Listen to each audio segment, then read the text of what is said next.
Panorama group, जो सोचता है वो करता है। आपके अपने सपनों का आशियाना। नमस्कार, मेरा नाम ज्ञानेश्वर है और आपने देखना शुरू किया है लाइव सिटीज। मेरे साथ रोज की तरह दिल्ली से जुड़ रहे हैं देश के जाने माने सीनियर जर्नलिस्ट अजीत द्विवेदी जी। अजीत जी, बिहार में चुनाव है और चुनाव में क्या क्या वायदे किए जाएंगे कह नहीं सकते। सब कुछ सामने दिख रहा है। वायदे कीजिए, वायदे भूल जाइए। कुछ लोग वायदे पर टिके रहते हैं, कुछ लोग यह बताते हैं कि हमने क्या किया। तो देखिए, आज तारीख है 9 अक्टूबर और बिहार चुनाव को लेकर जब हम लोगों ने कार्यक्रम को रिकॉर्ड करना शुरू किया है, जनसुराज ने 51 कैंडिडेट्स की लिस्ट जारी कर दी है।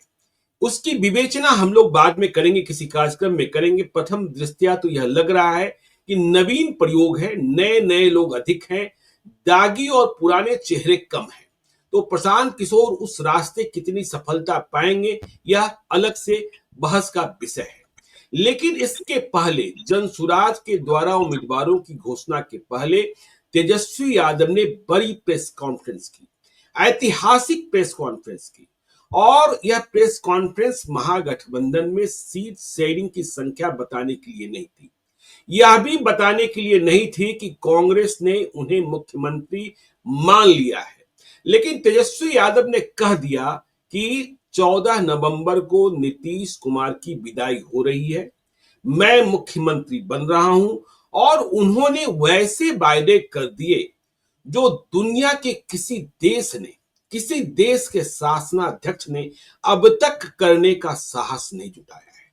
भारत की बात छोड़ दीजिए, भारत के चाहे जितने समृद्ध राज्य हो उनकी बात छोड़ दीजिए, अमेरिका, ब्रिटेन और ऑस्ट्रेलिया जितने भी डेवलप कंट्री हैं, वह भी तेजस्वी यादव के मुताबिक या तेजस्वी यादव के अनुसार वायदे करने की हिम्मत नहीं रखते।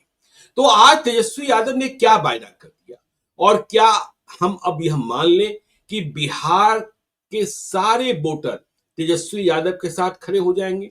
महागठबंधन ने सारे वोट इस वायदे के बाद लूट लिए हैं।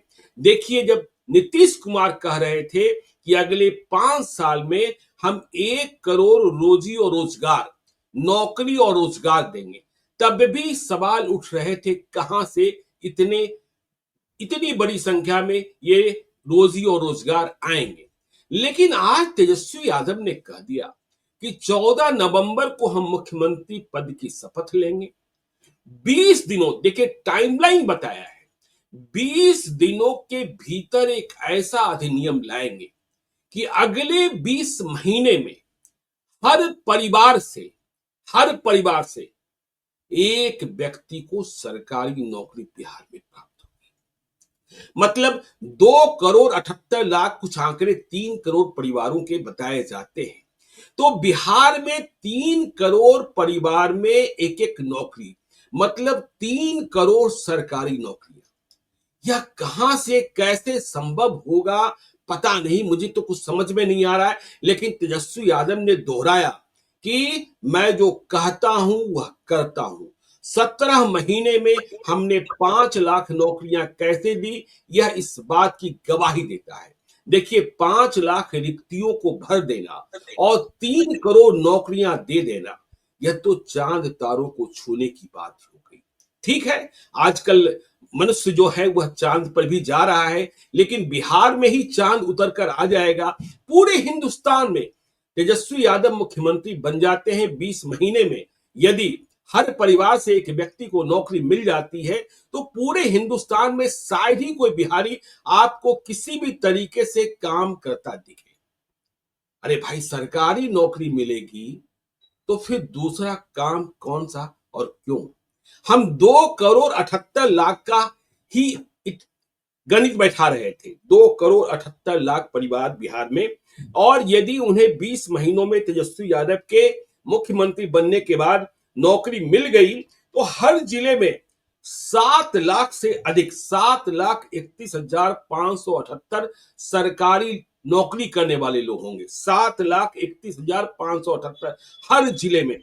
सोचिए, कहां से कहा जाता है कि बिहार में 23 लाख सरकारी नौकरियों के पद सृजित हैं, जितनी बहालियां हैं वह है। और बाकी रिक्तियां हैं जिन्हें भरने का वायदा नीतीश कुमार भी करते हैं और तेजस्वी यादव भी कर सकते हैं। लेकिन अब तो 3 करोड़ और कोई मानदंड नहीं रखा गया, कोई रोड मैप नहीं बताया गया। यदि मनोज झा पास बैठे होते, संजय यादव पास बैठे होते, जब तेजस्वी यादव प्रेस कॉन्फ्रेंस कर रहे थे, तब समझ सकते थे कि भाई इन लोगों से भी बातचीत हुई होगी। लेकिन करीब बैठे हुए थे अब्दुल बारी सिद्दीकी और मगनी लाल मंडल। 3 करोड़ नौकरियां, यदि आप 10-10 हजार रुपए की नौकरी भी देते हैं तो आपको कितना पैसा चाहिए? 3 करोड़ नौकरियां, हर महीने 30,000 करोड़ रुपए चाहिए, मतलब साल के 3,60,000 करोड़ रुपए। और बिहार का बजट इसी साल 3 लाख करोड़ रुपए पार हुआ है, जिसमें सारे काम होने हैं। तो क्या, कहां से, कैसे? तेजस्वी यादव ने कहा कि जब हम मुख्यमंत्री बन जाएंगे तो आईटी पार्क बनेगा, इंडस्ट्रियल हब बनेंगे, सब कुछ बने, इससे बेहतर बिहार के लिए हो ही नहीं सकता है। देखिए, जब औद्योगिकीकरण होगा तो बिहार में रोजगार के अवसर पैदा होंगे, लेकिन उसमें वक्त लगेगा। 2 साल में प्रदेश की सूरत नहीं बदल जाती है। सबसे पहले तो भरोसे का संकट जो है वह खत्म करना होता है। और सबसे बड़ा सवाल यह कि 2 करोड़ 78 लाख परिवार या 3 करोड़ परिवार, हर परिवार से एक नौकरी। बिहार में शिक्षा का स्तर क्या है? क्या हर परिवार में एक व्यक्ति मैट्रिकुलेट भी है? आजकल चपरासियों की नौकरी में भी 10वीं पास की डिग्री मानी जाती है। तो यदि हम मान ले कि 1 करोड़ 10वीं पास लोग भी हैं, तो क्या 1 करोड़ चपरासी चतुर्थ वर्गीय कर्मचारी के पद सृजित कर दिए जाएंगे? तो यह सपना तो आज ऐसा दिखा दिया है तेजस्वी यादव ने कि यदि इस पर भरोसा बिहार की जनता कर ले तो पूर्ण बहुमत से तेजस्वी यादव की सरकार बन जाएगी। लेकिन आकलन और घोषणाओं की सत्यता की परख तो हमें और आपको करनी ही चाहिए, ताकि आंखें खुले। विपक्ष क्या कह रहा है और लोग क्या कहेंगे, इसकी बात छोड़ दें। अजीत जी, आगे आपकी टिप्पणी। देखिए ज्ञानेश्वर जी, एक तो क्या है कि हम लोग जब अखबार आप खोलिए, इन दिनों जब त्योहारों का दिन है तो अखबार आप खोलिएगा तो उस पर लिखा होगा कि 70% की छूट, फिर वहां लिखा होगा कि 20% की और छूट, फिर वहां आप नीचे नीचे छोटे छोटे अक्षरों में पढ़िएगा तो वहां लिखा होगा कि शर्तें अप्लाई होते हैं, कंडीशंस अप्लाई होते हैं। तो ये कुछ उस तरह की घोषणा है। चुनावी घोषणाएं भी आमतौर पर ऐसी ही होती हैं। हम जब आपसे पहले बात हो रही थी तब भी हमने कहा कि अरविंद केजरीवाल जब आए 2013 का पहला चुनाव लड़ने, तो उन्होंने कहा कि हम बिजली फ्री कर देंगे। तो दिल्ली के लोगों ने खूब उनकी झोली भर दी, वोट खूब दिए। उन्होंने बाद में कहा कि हम 250 यूनिट बिजली फ्री करेंगे। फिर उसमें ये शर्तें जोड़ी गई कि जिनकी आमदनी इतने होती होगी या जिनकी आमदनी उतनी होती होगी या इस तरह का क्राइटेरिया होना चाहिए, उस क्राइटेरिया के आधार पर हम बिजली फ्री देंगे। 250 से ऊपर अगर एक भी यूनिट हुआ तो पूरे सबके बिल आपको देने पड़ेंगे। तो घोषणाएं इस तरह की होती हैं, शर्तें अप्लाई होती हैं उसमें। आप देखिए ना, जो माई बहन मान योजना ही उन्होंने घोषित किया है, या जो मैया सम्मान योजना है, उसमें भी शर्तें हैं कि आपकी सालाना आमदनी परिवार की इतनी होनी चाहिए है, कोई सरकारी नौकरी नहीं होनी चाहिए है। तो ये सब शर्तें अप्लाई होती हैं। तेजस्वी यादव ने ये जो घोषणा की है, अभी इसमें क्या शर्तें अप्लाई होंगी वो हम लोग नहीं जानते हैं कि क्या राइडर्स माई बहन योजना की जरूरत ही नहीं। देखिए, माई बहन, अजीत जी, माई बहन योजना की जरूरत ही नहीं रह जाएगी। जब हर व्यक्ति, हर परिवार में एक व्यक्ति को नौकरी मिल जाएगी, सरकारी नौकरी, तो फिर माई बहन योजना किस बात की? नहीं, फिर भी देंगे। फिर वो तो उन्होंने ये थोड़े कहा कि हम सारी योजनाओं को मर्ज कर रहे हैं एक योजना में। वो फिर भी रहेगी, माई बहन योजना भी रहेगी। लेकिन ये अगर अभी हम लोग उस पर जो कंडीशंस क्या अप्लाई होंगे, क्या राइडर्स लगेंगे, हम लोग नहीं जानते हैं। हम लोग जो उनकी प्रेस कॉन्फ्रेंस है, और प्रेस कॉन्फ्रेंस के बाद एएनआई को उन्होंने एक इंटरव्यू दिया, वो इंटरव्यू हमने सुना है। तो एक तो सबसे पहली रिमार्केबल बात जो हमको लगी ज्ञानेश्वर जी, एक तो ऐतिहासिक घोषणा है, इस पर हम लोग तो बात करेंगे ही, पूरा प्रोग्राम हम लोग को उसी पर करना है। एक जो सबसे रिमार्केबल बात लगी वो ये लगी कि उनकी जो पीआर की टीम है, जो ब्रांडिंग की टीम है तेजस्वी यादव की, उसने उनको कहा कि आप थर्ड पर्सन में बात करिए, आप फर्स्ट पर्सन में बात मत करिए, प्रथम व्यक्ति के रूप में बात मत करिए, आप थर्ड पर्सन में बात करिए, जैसे नरेंद्र मोदी बात करते हैं।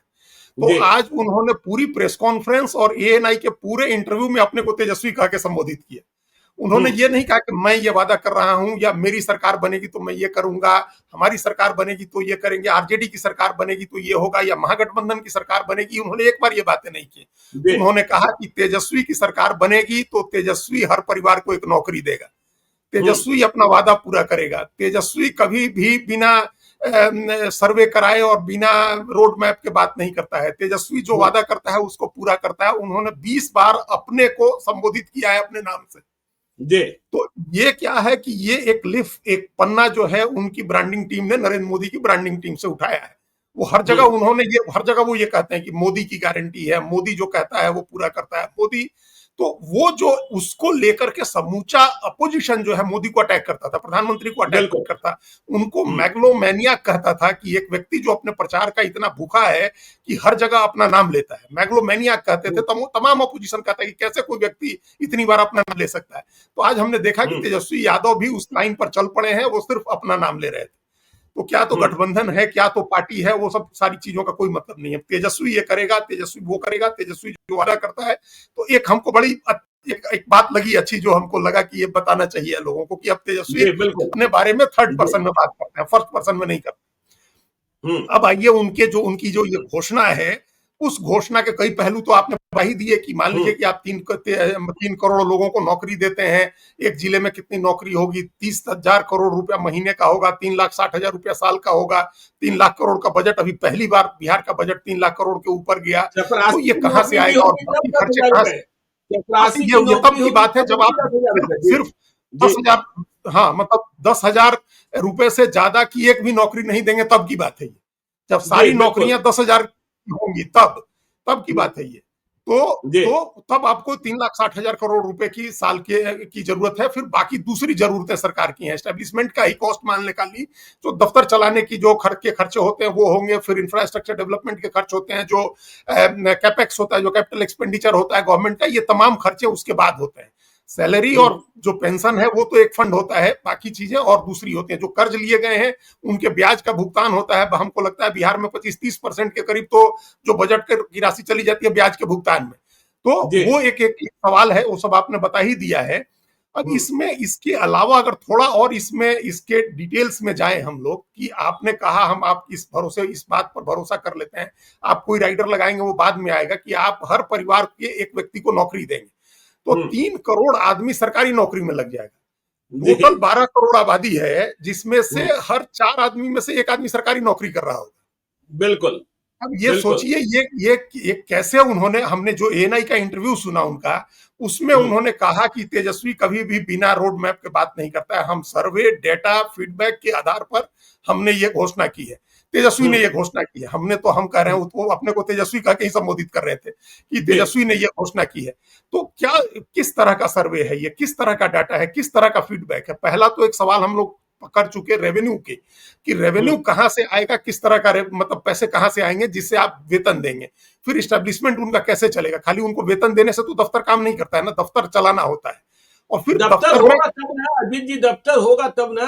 हाँ, वही वो हम आ रहे हैं, उस पर हम आ रहे हैं कि अभी मान लीजिए बिहार सरकार के जितने कार्यालय हैं, वही बिहार सरकार के भी जितने कार्यालय, जितने स्कूल्स हैं, जितने कॉलेजेज हैं, जितने हॉस्पिटल्स हैं, सबको मिला करके 23 लाख के करीब सरकारी लोग नौकरी करते हैं।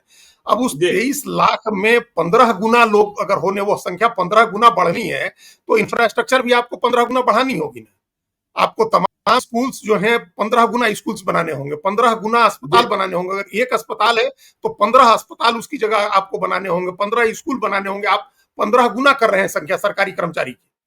दफ्तर भी उस हिसाब से, कार्यालय भी, सरकारी कार्यालय भी 15 गुना करने होंगे आपको। तो वो फिर आप क्या नए विभाग सृजित करेंगे, किस तरह के विभाग करेंगे? अभी जितने सचिव हैं, जितने विभाग हैं, उसके हिसाब से उसके कार्यालय है, उसका पूरा पैराफर्नेलिया है, उसमें आप एक 2 नौकरियां मान लीजिए बढ़ा सकते हैं। नहीं तो आपको तो नए विभाग सृजित करने होंगे, सैकड़ों, हजारों, 1-2 नहीं। अगर अभी मान लीजिए जैसे भारत सरकार में 70 सचिव होते हैं, तो हम एक मान लें कि बिहार में भी 70 ही सचिव हैं, तो उनके 70 कार्यालय हैं। तो अब आपको 15 गुना बढ़ाना होगा उसको। उस हिसाब से उस अनुपात में आपको आईएएस चाहिए होंगे, आईपीएस चाहिए होंगे। आपके थाने अगर मान लीजिए 1,000 थाना है, तो आपको 15,000 थाने बनाने होंगे। उसके हिसाब से फिर आप पुलिस की नियुक्ति करेंगे, आप एसएचओ, दरोगा, जमादार, हवलदार, तब तो सिपाही पर आएंगे। तो इन सब की भी नियुक्तियां करनी होंगी। तो एक तो ये कि पूरा पैराफर्नेलिया, पूरा जो इंफ्रास्ट्रक्चर सरकारी नौकरी के लिए जो डेवलप करना होगा, वो क्या आप 20 महीने में डेवलप कर लेंगे? 20 महीने में इतने स्कूल्स बनवा देंगे कि अभी जितने शिक्षक हैं उनके 15 गुना शिक्षक आप बहाल कर सकें। इतने अस्पताल 20 महीने में आप बना देंगे जहां उतने डॉक्टर एडजस्ट हो सकें। और फिर मान लीजिए कि आज हमारे बिहार में मान लीजिए कि 1 लाख डॉक्टर है, तो आप 15 लाख डॉक्टर ले आ देंगे, तो 15 लाख डॉक्टर किसका इलाज करेंगे? तो आप इसका मतलब कि आप तो जो डब्ल्यूएचओ का जो स्टैंडर्ड है उससे भी कई गुना ज्यादा डॉक्टर आप बिहार में बहाल कर देंगे, उससे कई गुना ज्यादा कंपाउंडर और नर्स बहाल कर देंगे, आप स्वास्थ्यकर्मी बहाल कर देंगे आप। तो ये फिर उसके लिए क्या इंफ्रास्ट्रक्चर 20 साल में बन जाएगा? इतने लोग जो सरकारी नौकरी करने आए, 20 महीने कर 20 महीने में, हाँ 2 साल भी नहीं, 20 महीने में, साल नहीं 20 महीने में क्या इतना बड़ा इंफ्रास्ट्रक्चर आप बना लेंगे? हॉस्पिटल का, स्कूल्स का, और क्या कॉलेजेज का, यूनिवर्सिटीज का, सरकारी विभागों का, पशुपालन का, किसी भी विभाग का, कृषि का, क्या इतना बड़ा इंफ्रास्ट्रक्चर बन जाएगा? क्या तेजस्वी यादव, ये उनके आइडिया में ये तो नहीं है कि जो खेत मजदूर हैं उनको भी हम सरकारी नौकरी का दर्जा दे देंगे, जितने किसान हैं सबको सरकारी नौकर बना देंगे कि आप सरकारी नौकर हुए। जी देना ही पड़ेगा ना। जब आप कह रहे हैं कि हर परिवार से एक नौकरी देंगे, तो हो सकता, देखिए आपको लाखों परिवार ऐसे मिलेंगे जिस परिवार में किसी ने मैट्रिक पास किया ही नहीं हो, तो आपको तो नौकरी वहां भी देनी है। ठीक बात है। हाँ, तो नौकरी वहां भी देनी है, तो वहां आप क्या नौकरी देंगे उनको? तो यही हो सकता है ना कि मान लीजिए कि उसके पास 5 कट्ठा ही जमीन है, 5 कट्ठा का ही किसान है, उन्होंने कहा दिया कि भाई अब आप सरकारी किसान आप माने जाएंगे और आपको ये मानदेय मिलेगा, हर महीने ये वेतन मिलेगा आपको। तो ये वो एक उसका हो गया। चपरासी की बात हम लोग कह ही रहे थे कि मान लीजिए कि 8वीं से 10वीं पास तक को आप चपरासी बनाएंगे, तो कुछ लोगों को आप चपरासी बनाएंगे, उस तरह के लोगों को। लेकिन सबसे बड़ा सवाल उसके बाद ज्ञानेश्वर जी ये है कि खाली चपरासी बना के या सरकारी किसान बना करके उसको एक सरकारी नौकरी के नाम पर आप मानदेय ही देंगे। कोई ऐसा नहीं होने जा रहा है कि आप कोई राज्यकर्मी का दर्जा दे देंगे सरकारी नौकरी बना करके कि आप इतने बरस में रिटायर होंगे या आपको रिटायरमेंट का बेनिफिट मिलेगा, आपको ये तमाम सुविधाएं मिलेंगी, वो आप नहीं देंगे। आप मानदेय की ही बात कर रहे हैं। चूंकि आजकल तो बिहार में नौकरियों की बात ऐसी ही हो रही है ना कि 8,000 रुपया मानदेय दे रहे हैं, 3,000 रुपए के मानदेय पर भी लोग नौकरी कर रहे थे, सरकारी नौकरी ही थी उन लोगों की भी। तो ये सब राइडर्स में होंगे, हम ये नहीं करें कि ऐसा होगा ही, लेकिन संभावना, तमाम संभावनाओं पर हम लोग विचार कर रहे हैं, उसमें राइडर होगा कि आपको अब ये भी हो सकता है कि 2,000 रुपए के मानदेय पर किसी को रख लें कि भाई आपको 2,000 रुपए का मानदेय होगा, आपकी सरकारी नौकरी हो गई, 2,000 रुपए आपको महीना मिलेगा। 3,000 का मानदेय हो जाता ही ना पहले जो शिक्षक रखे गए थे आज से 20 साल पहले, नीतीश कुमार ने जो शिक्षक रखे थे तो 1,500 रुपए पर रखा था मानदेय दे करके। तो ये संभव है कि तेजस्वी यादव ने ये सर्वे कराया हो, ये फीडबैक हो कि भाई हमारे यहाँ तो 40% आबादी है जिसने मैट्रिक ही पास नहीं किया है, 10वीं की परीक्षा पास नहीं की है, तो उन लोगों को 2-2 हजार रुपए का मानदेय दे करके कहा जाए कि अब आज से आप सरकारी नौकर हो गए। भाई जब मनरेगा का काम शुरू हुआ था ज्ञानेश्वरी, तो क्या काम होता था? यहाँ मिट्टी खोदिए और यहाँ भर दीजिए, बदले में सरकार आपको नौकरी देगी। एक तालाब खोद दीजिए, फिर यहाँ दूसरा तालाब भर दीजिए, फिर एक तीसरा खोद दीजिए। शुरुआत तो इसी से हुई थी, उससे लोगों को जरूर मतलब जीवन की सुरक्षा हुई। कोरोना के समय भी वो मनरेगा की स्कीम काफी काम आई। तो उस तरह से आप कोई काम आप दे करके और उसको 2,000, 3,000 रुपए, 4,000, 5,000 रुपए ऐसी कोई गारंटी करेंगे, ये स्कीम होगी। कोई सम्मानजनक नौकरी, जहां तक अब हमारी बुद्धि है, उसकी आगे की बुद्धि उनके पास होगी। अब तो उन्होंने कहा कि तेजस्वी कोई काम ऐसा नहीं करता है, तो उन्होंने कोई काम, उनके पास जानकारी होगी कि वो इसके सिवाय कोई रास्ता हमको नहीं सूझ रहा है कि आप आज क्या नौकरी, बिहार के आदमी जो नौकरी करता है 10,000, 12,000 की मजदूरी के लिए तो लोग जाते हैं, नौकरी के लिए जाते हैं, लेकिन बड़ी संख्या में लोग बाहर पढ़ा रहे हैं, प्रोफेसर हैं, टीचर हैं, जिनका वेतन 60,000, 70,000, 1 लाख, 2 लाख, 4 लाख रुपए है। 8वां वेतन आयोग जब आएगा, जिसकी चर्चा हो रही है, तो प्रोफेसर का वेतन 6 लाख, 5 लाख रुपए हो जाएगा महीना। तो उतनी की नौकरी तो आप देने की बात नहीं कर रहे होंगे। उतने की नौकरी आप कैसे देंगे? कितने लोगों को आप देंगे उतने की नौकरी? तो आप जो मानदेय वाली नौकरी होती है उनकी बात कर रहे हैं, लेकिन आप उसको ये मुलम्मा लगा रहे हैं कि हम नौकरी देंगे, सरकारी नौकरी देगा तेजस्वी और सबको। तो ये हमको जहां तक अपनी बुद्धि से हमको समझ में आ रहा है कि ये मानदेय वाली नौकरी होगी, 1,000, 2,000, 4,000 रुपया महीना देने वाला, जिसके लिए उन्होंने कहा, जो उसको मानदेय कहेंगे, हम कहें कि सब आदमी को 2,000 मानदेय देंगे, ये फेल हो चुकी है ये योजना। राहुल गांधी ये योजना लेकर के आए थे लोकसभा चुनाव के पहले, कहा गया था खटाखट पैसे आने लगेंगे आपके खाते में, 1 लाख रुपया साल का। तो उसमें ये था कि 8,000 ₹8,500 रुपया आपको 8,500 से थोड़ा कम रुपया हर महीने आपको मिला करेगा। तो वो जी उससे आप क्या करेंगे वो सब कुछ नहीं बताया गया था। उस 8,500 रुपये महीने का क्या करेंगे। तो वैसी कोई योजना कहें हम कि हम आपको 8,500 या 5,000 रुपया हर महीना मानदेय देंगे, 3,000 या 2,000 मानदेय देंगे, उसकी जगह उन्होंने कह दिया कि हम सरकारी नौकरी देंगे, हर परिवार को एक सरकारी नौकरी देंगे। जाहिर है जी उनको भी पता है कि हर परिवार में कितना पढ़ा लिखा व्यक्ति है, किस योग्यता का व्यक्ति है, उस योग्यता के लायक बिहार में कौन सी नौकरी हो सकती है, ये सारी चीजें उनको पता है। ये कोई कोई कोई रॉकेट साइंस नहीं है कि प्रोफेसर के कितने ही पद चाहिए होंगे। आज जितने पद हैं, मान लीजिए जितने स्टूडेंट होंगे उसी के अनुपात में तो आप प्रोफेसर को रखेंगे। आप मान लीजिए टीचर्स और स्टूडेंट का जो रेशियो है वो रेशियो मान लीजिए 20 का है कि 20 बच्चों पर एक टीचर रखेंगे, तो इतने ही पर रखेंगे ना। आप ऐसा तो नहीं कर देंगे कि हम 2 बच्चा पर एक टीचर बहाल कर रहे हैं, ये तो नहीं करेंगे। आप 20 बच्चों पर ही करेंगे तो कितने बच्चे हैं पढ़ने वाले, कॉलेज जाने वाले प्रोफेसर का कितना रेशो होगा, एक मरीज पर कितने हजार मरीजों पर एक डॉक्टर रखना है, तो ये सब तो रेशो फिक्स है। आप वो रेशो तो नहीं कम कर देंगे ना। मान लीजिए कि 1100 आदमी पर एक डॉक्टर रखना है। अजीत जी, एक सामान्य ज्ञान की बात है। दुनिया को हम भी समझते हैं, आप भी समझते हैं। दुनिया के कई देशों की यात्राएं हमने भी की है, आपने भी की है। दुनिया का कोई ऐसा भी देश जो बहुत ही पिछड़ा हो या जो बहुत ही विकसित हो, हम यूएसए की भी बात करते हैं, कभी किसी सरकार ने यह वायदा किया कि हम हर परिवार से एक व्यक्ति को सरकारी नौकरी दे देंगे? इसका उदाहरण तो देखिए, जब से यह प्रेस कॉन्फ्रेंस हुई है, दिन में 1 बजे प्रेस कॉन्फ्रेंस हुई है, हम गूगल बाबा से पूछ रहे हैं, हम एआई से पूछ रहे हैं कि ऐसा कोई देश बता दो या भारत का कोई प्रदेश बता दो जिसने हर परिवार को एक सरकारी नौकरी दे दी है। मुझे कहीं से कोई जवाब नहीं मिल रहा है। तो यह तो इतिहास ही रच रहा है ना बिहार 2025 के चुनाव में।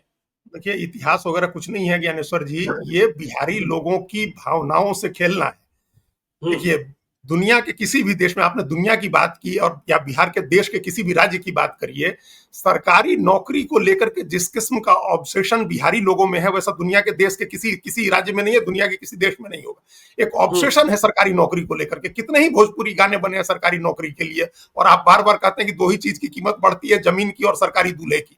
तो सरकारी नौकरी वाले दूल्हे की, तो सरकारी नौकरी एक ऑब्सेशन है, एक इमोशन है बिहार के लोगों के लिए। जैसे छठ एक इमोशन है, वैसी सरकारी नौकरी एक इमोशन है। तो उस भावना से खेल रहे हैं तेजस्वी यादव। उन्होंने बरगलाने के लिए, गुमराह करने के लिए अपने जो भी मानदेय वगैरह वो देंगे, उसका नाम उन्होंने सरकारी नौकरी कर दिया है। तो उनको लग रहा है कि हर व्यक्ति एकदम सरकारी नौकरी सुनते ही बिहार के लोगों की आंखों में चमक आ जाती है। सरकारी नौकरी में है तो आप लोगों के मन में जो सम्मान पैदा होता है उस व्यक्ति के लिए जो सरकारी नौकरी में होता है।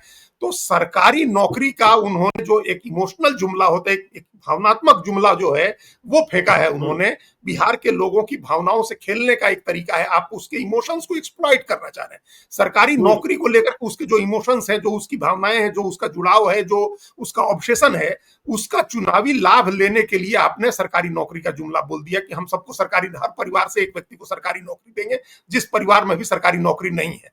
तो जिस परिवार में 23 लाख मान लीजिए कि सरकारी नौकरी है बिहार में, और भारत सरकार की नौकरी में बिहार के कुछ लोग होंगे ही, कुछ 1 लाख 2 लाख परिवारों के लोग भारत सरकार की नौकरियों में भी होंगे, सेना में होंगे, रेलवे में होंगे। तो उनको छोड़ करके आप हर परिवार को एक नौकरी देंगे, सरकारी नौकरी देंगे, तो ये उनके भावना को एक्सप्लॉइट करना है।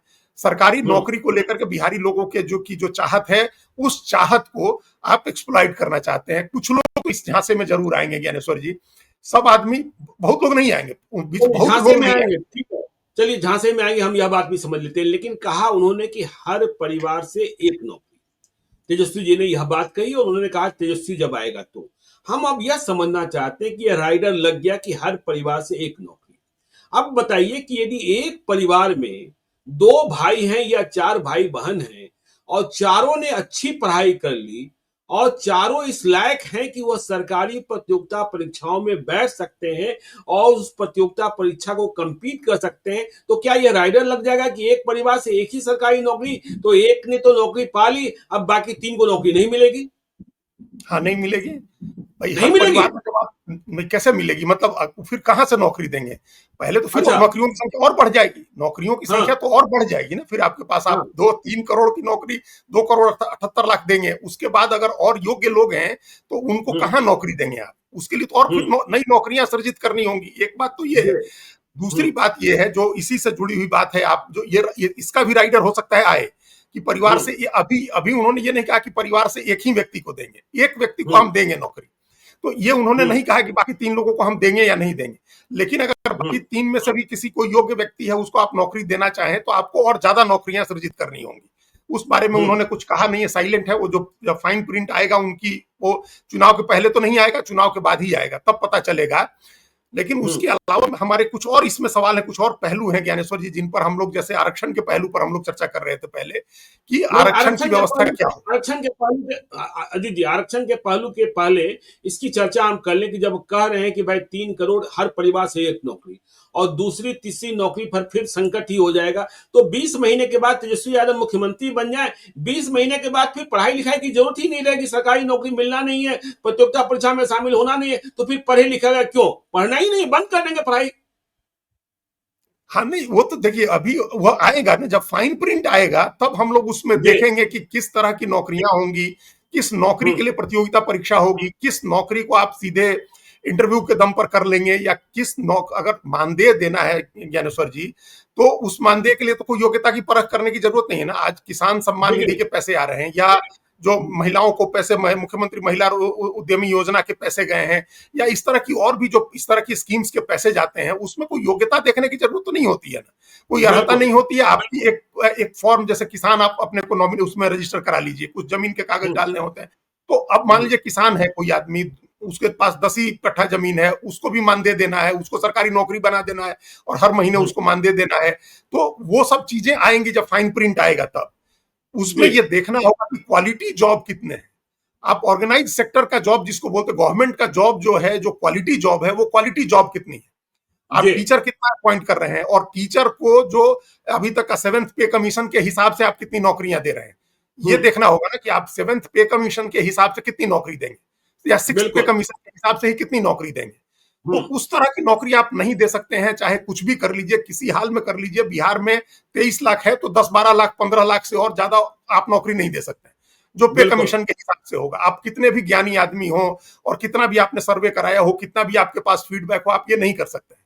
हम्म, तो बाकी तो मानदेय वाला तरीका बचता है, कि जैसे हम्म, नीतीश कुमार ने 1 करोड़ 40 लाख जीविका दीदी है, तो ठीक है, 1 करोड़ 40 लाख है, क्या है, वो भी तो हो ही गया ना। 2 करोड़, उसमें 2 करोड़ 78 लाख जीविका दीदी हो जाएंगी, हम्म, तो ये तो हो गया ना, और वो भी सरकारी नौकरी है। तो इस बिल्कुल। तरह की सरकारी नौकरियां क्रिएट होंगी, कोई क्वालिटी जॉब क्रिएट नहीं होगी, कोई टैलेंट योग्यता के आधार पर नौकरी नहीं क्रिएट होगी, और कोई बिहार के गुणात्मक विकास में योगदान देने वाली नौकरियां क्रिएट नहीं होने जा रही। तो उल्टे आप आरक्षण भी खत्म, जो आरक्षण की बात नहीं, आप तो कर अब रहे थे। आरक्षण की जरूरत नहीं पड़ेगी ना। आरक्षण की जरूरत तो ऐसे भी नहीं पड़ेगी, बल्कि अब जो आरक्षण का बिल पास कराया हुआ है 75% आरक्षण करने का, उसकी भी हम्म, जरूरत नहीं होगी।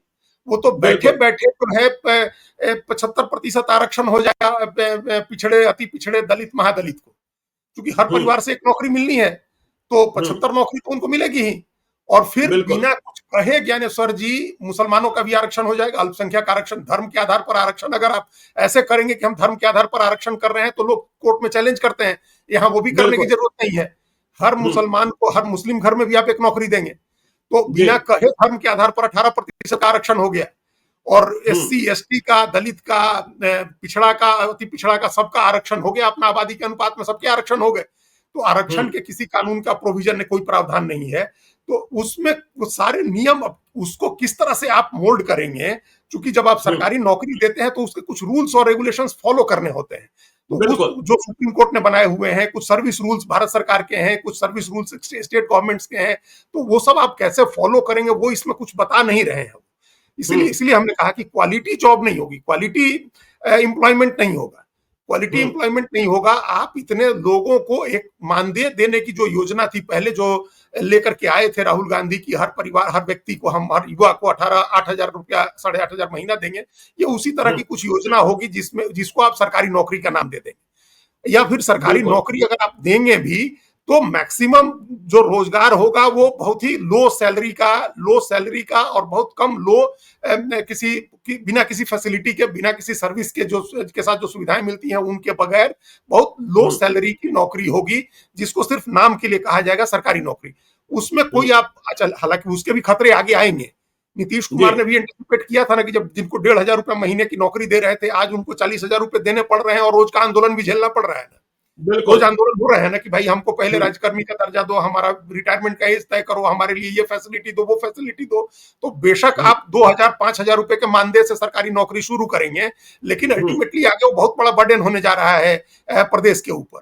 तो जो हम्म, पहला एक बजट का बर्डन है, दूसरा दूसरा बर्डन है आपके कि एकोमोडेट कहाँ करेंगे इन लोगों को, कहाँ नौकरी करेंगे। सब आदमी अपने अपने घर से सरकारी नौकरी करेगा, इसका मतलब चूंकि आप बिल्कुल। सरकारी जो उन सबके लिए दफ्तर तो आप बनवा नहीं सकते हैं। हम्म, आप दफ्तर कहाँ, कितने दफ्तर बना देंगे? 3 करोड़ आदमी के लिए दफ्तर बनाएंगे, थोड़े दफ्तर बनाएंगे, उसके बैठने के लिए कुर्सी टेबल करेंगे, उसके बैठने के लिए कुर्सी टेबल, बिजली की व्यवस्था, एसी, और घर कहाँ बनाएंगे 3 करोड़ लोगों के बैठने के लिए? तो इसलिए बिल्कुल। हमको समझ यही आ रहा है कि मानदेय का काम होगा, घर बैठे हुए आपको एक मानदेय मिलेगा, आप अपना भी काम करते रहिए, सरकार का भी कोई काम हो गया तो हो गया, नहीं तो आप मनरेगा टाइप का मानदेय की नौकरी होगी। और उसके बाद आगे इसका जो बर्डन होगा वो बड़ा बर्डन होगा। आरक्षण की हम्म, सारी व्यवस्था जो है वो खत्म हो जाएगी, और उसके बाद जो ये अल्पसंख्यक आरक्षण अपने आप बिना कहे वो लागू हो जाएगा। सरकारी हम्म, नौकरियों में जो फॉरवर्ड जातियां हैं जिनके बारे में कहा जाता है कि आबादी के अनुपात में उनका ज्यादा स्थान है, उनकी नौकरी कम हो जाएगी, सरकारी नौकरियों में उनकी संख्या कम होने लगेगी। हालांकि हम्म, ये मानदेय वाली नौकरी में जो अभी नौकरियां बिल्कुल। हैं उसमें आप हम्म, नहीं कर सकते हैं, क्योंकि बिना किसी कंपटीशन के, बिना किसी योग्यता के आप वहां बहाली नहीं कर पाएंगे, जी। क्योंकि फिर वो स्ट्राइक डाउन हो जाएगा कोर्ट में जाकर के, वो आपकी ऐसी कोई योजना लेकर के आएंगे तो खारिज हो जाएगी कि आप हम्म, सरकार में अगर सेक्शन ऑफिसर की बहाली करनी है, सरकार में क्लर्क की बहाली करनी है, सरकार में या बीपीएससी के जरिए जो बहालियां होनी है, जो प्रोफेसर की बहाली होनी है, टीचर की बहाली होनी है, लैब असिस्टेंट की बहाली होनी है, तो आप वो अपने आप किसी को पिक एंड चूज का सिस्टम नहीं रहता है कि इस परिवार में कोई नहीं है लेकिन इस परिवार में हमको बीडीओ की नौकरी देनी है, या इस परिवार में कोई पढ़ा लिखा नहीं है तभी इस परिवार में हमको एक दारोगा बनाना है, वो आप नहीं कर सकते हैं। उसके हम्म, लिए आपको मिनिमम एक क्वालिफिकेशन का क्राइटेरिया तय करना होगा, उस क्वालिफिकेशन क्राइटेरिया पर आपको एग्जाम कराना होगा, और तभी बहाली करनी होगी। और जब ऐसा करेंगे तो बिना आरक्षण की व्यवस्था के आप कर नहीं पाएंगे, तो वो स्ट्राइक डाउन बिल्कुल, होना है कोर्ट में। तो इस तरह की बातें बिल्कुल। अगर आप सिर्फ मानदेय की व्यवस्था नहीं करेंगे और नौकरी, प्रॉपर नौकरी की बात करेंगे, तो वो स्ट्राइक डाउन हो जाएगा कोर्ट में। फिर आप कहेंगे कि कोर्ट ने रोक दिया हमको, हम क्या करें, हम तो नौकरी देने ही वाले थे, हमको कोर्ट ने रोक हम्म, दिया। तो इसमें अभी बहुत सारे राइडर हैं। इसका मूल तत्व यह है कि सरकारी नौकरी से बिहार के लोग बड़े ऑब्सेस्ड हैं, चाहे जवान हो, बूढ़ा हो, जो भी हो, वो ऑब्सेस्ड रहता है। उसकी भावनाएं रहती हैं कि सरकारी नौकरी किसी तरह से मिल जाए, तो उस भावना से खेलने का काम आप कर रहे हैं, उसके अलावा कुछ नहीं है इसमें। चलिए, भावना से खेलने का काम कर रहे हैं, लेकिन इस ऐतिहासिक घोषणा का कितना फायदा चुनाव में मिल जाएगा नीतीश कुमार, तेजस्वी यादव को? कुछ अनुमान लगा पाएंगे हम लोग कि बिहार की जनता सच समझ देखिए जाएगी? देखिए, हमने कहा कि कुछ लोग इस झांसे में आएंगे। हम झांसा शब्द इस्तेमाल कर रहे हैं, हम आमतौर पर नहीं करते हैं, लेकिन हम जी। ये सिर्फ विशुद्ध रूप से झांसा है। आपको हम्म, पता है कि कई चीजें ऐसे आप नौकरी नहीं दे सकते हैं, ऐसे बहाली नहीं कर सकते हैं बिना कोई क्वालिफिकेशन तय किए, बिना कोई क्राइटेरिया तय किए हुए, बिना कोई कॉम्पिटिटिव एग्जाम लिए आप इस तरह से बहाली नहीं कर सकते हैं। उसके लिए आप हम्म, फिर जब आप बहाली करेंगे तो सर्विस रूल्स, उसके जो नियम है, रेगुलेशंस हैं, जो कोर्ट के फैसले हैं, जो भारत सरकार, बिहार सरकार का कानून है, उसके हिसाब से काम करना होगा। तो आप नहीं हम्म, कर सकते ऐसे चुन के हर घर से हम एक आदमी को नौकरी देंगे, आप नहीं कर सकते ऐसा। आप मानदेय वगैरह देने का कोई सिस्टम बनाएंगे, मनरेगा टाइप का कोई, वो मनरेगा में भी तो रोजगार की ही योजना है, बिल्कुल, और सरकारी बिल्कुल। रोजगार की योजना है जिसमें 100 दिन रोज, हर साल 100 दिन के रोजगार की आप गारंटी देते हैं। तो वैसी हम्म, कोई योजना ले आ देंगे जिसमें 365 दिन के रोजगार की गारंटी हो जाएगी कि हम्म, भाई मिनिमम मिनिमम वेजेज के हिसाब से 200 रुपया 250 रुपया रोज का होगा और 365 दिन के रोजगार की गारंटी होगी। आप कोई ऐसी योजना ले आ सकते हैं, लेकिन आपने उसका नाम सरकारी नौकरी कर दिया। तो बिल्कुल। सरकारी नौकरी जब आप कहेंगे तो एक वर्ग होगा जो इसके झांसे में आएगा, उसको लगेगा कि हम पढ़े लिखे नहीं है फिर भी सरकारी नौकरी हो जाएगी, वेतन चाहे 2 ही 100 3 ही हजार हो, 5 ही हजार हो, एक गारंटी तो हो जाएगी कि जीवन में हर महीने इतने पैसे आएंगे हमको जीवन भर। तो ये हम्म, उस बात के झांसे में जरूर कुछ लोग आएंगे। उसका हम्म, कितना लाभ होगा ये हम नहीं कह सकते, बहुत लाभ, चुनावी लाभ हो जाएगा ये नहीं कह रहे हैं, लेकिन कुछ जी। लोग इस झांसे में आएंगे, कुछ लोग इस बहकावे में जरूर आएंगे, ज्ञानेश्वर जी। चलिए, तो देखिए, तेजस्वी यादव ने ऐतिहासिक घोषणा की है कि 14 नवंबर को वह मुख्यमंत्री बनेंगे और अगले 20 महीने में बिहार में हर परिवार से एक व्यक्ति को सरकारी नौकरी मिलेगी। सोच रहे हैं 3 करोड़, पूरा हिंदुस्तान, जितने बिहारी हैं वह सब बिहार लौट आएंगे, क्योंकि सभी को आप सरकारी सड़क पर नौकरी चलते मिल हुए, गई। आप ज्ञानेश्वर जी, जी सड़क बिल्कुल, पर चलते हुए हर बिल्कुल। आदमी किसी न किसी सरकारी नौकर से टकराएगा। हाँ, बिल्कुल टकराएगा, लेकिन चलिए, इसका एक फायदा ये होगा कि दहेज की जो राशि है ना वह कम हो जाएगी। इतने सरकारी नौकरी वाले हाँ, हो जाएंगे हर घर में कि जब उसका हर भाव घर में कम जब हो सरकारी जाएगा। नौकरी है, वही हर घर में जब हाँ, सरकारी नौकरी वाला है तो क्या जी, जरूरत है। और लड़की हाँ, भी सरकारी चलिए। नौकरी कर रही है मान लीजिए। हाँ, लड़की भी सरकारी नौकरी कर रही होगी। तो देखिए क्या होता है, चुनाव है, चुनाव में सब कुछ देखने को मिलेगा, हम बताते रहेंगे, आप देखते रहिए लाइव सीरीज को। यदि अब तक आपने हमारे यूट्यूब चैनल लाइव सीरीज को सब्सक्राइब नहीं किया है तो जरूर कर लीजिएगा, और यदि इस वीडियो को फेसबुक पेज के माध्यम से देखकर पेज को लाइक कीजिएगा, हैंडल एक्स पर भी हमें फॉलो कीजिए। धन्यवाद।